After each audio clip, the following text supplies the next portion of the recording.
This is Mrs. M, and I'm reading Marvin Redpost. Is he a girl? Chapters 3 and 4.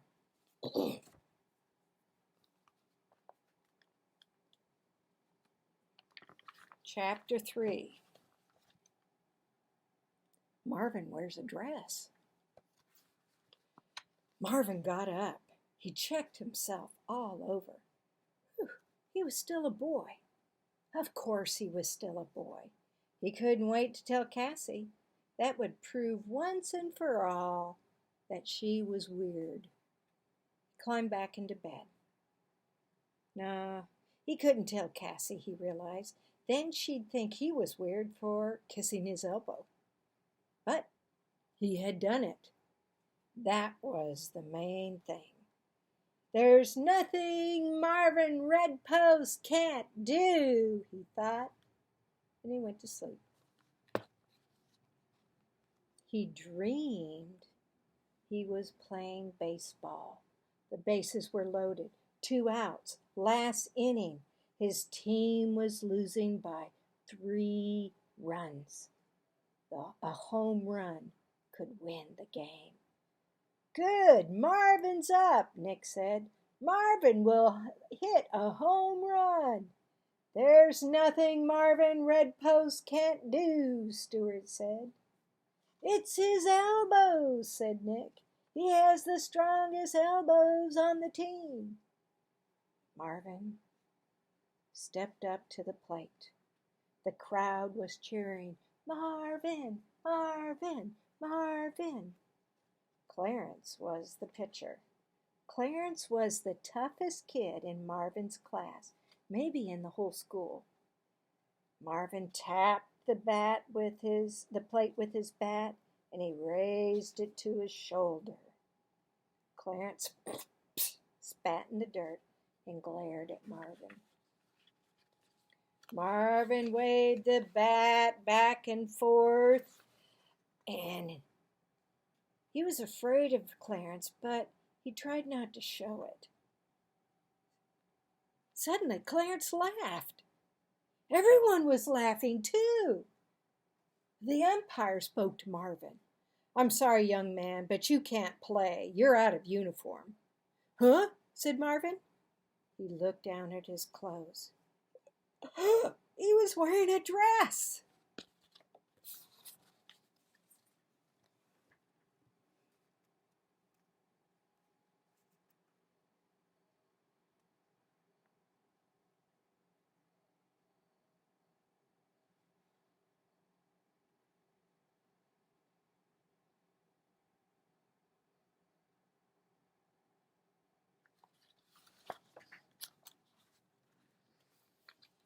Chapter 4. Marvin woke up screaming. His mother came running down the stairs. Lindsay, are you all right? It wasn't Lindsay, Marvin called her. It was me, Marvin. Marvin? Asked his mother. She opened the door to his room. I had a nightmare, he explained. Do you want to talk about it? No, Marvin said right away. He couldn't tell his mother he wore a dress. I'm okay, he said. I'm okay. His mother kissed his forehead. Good night, she said, and she started out the door. Mom, why do you think I was Lindsay? Marvin asked. Oh, I don't know, said his mother. You sounded like Lindsay. Go back to sleep. But he didn't go back to sleep. He was afraid of turning into a girl. It's already started, he said out loud. I already sound like a girl. That's what his mother had said. I sound like Lindsay.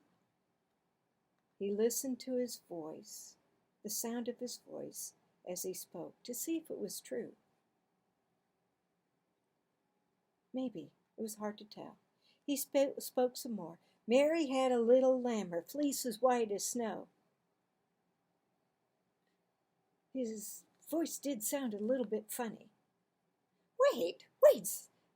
Why am I thinking about Mary and her dumb lamb?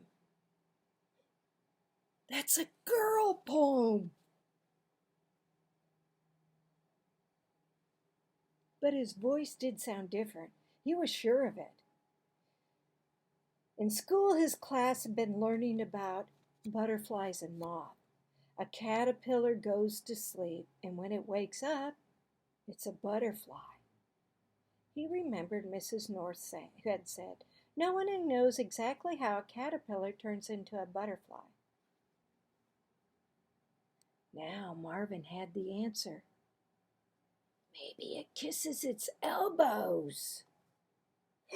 He got out of bed. He felt safe as long as he was awake. He just couldn't go to sleep. Not until he kissed his elbow again. 2 hours later, he was still trying to kiss his elbow. He held his elbow in front of his face and jumped up and down. He thought maybe if he could jump high enough and fast enough, his mouth would bump into it. He stopped jumping. Oh, and he looked into his bed. "I have to go to sleep sometime," he said, listening to the strange sound of his voice. "I can't stay awake forever." Oh, I yawned. "Boys don't turn into girls," Marvin told General Jackson. "I'm just having strange thoughts because it's so late at night." He looked at his clock. It was almost 3:30. He had school in 5 hours. He closed his eyes, but he forced them back open. "Cassie Happleton's just a weird girl," he told the general. General Jackson stuck out his tongue. "My mother heard a scream in the night," Marvin explained to the lizard. "So of course she thought it was Lindsay, because Lindsay is her little darling. It doesn't mean that I sound like a girl." That made sense. Except his voice did sound different. "I'm probably just getting a cold from no sleep." He got on his knees and bent his elbow around one of the legs in his desk chair. Then he tried to meet it from the other side with his mouth.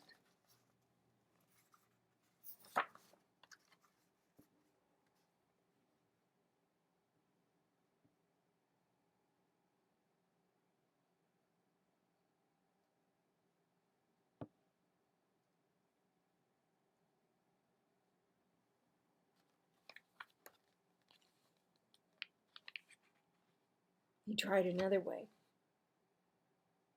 He tried the other elbow. "Cassie Happleton is so weird," he said. And he looked at his bed. Oh, when he kissed his elbow the first time, he'd been all tangled up in his sheets like a mummy. So all he had to do now was get tangled up in his sheets again. He climbed back into bed. He tried to wrap the sheets around him exactly they were before.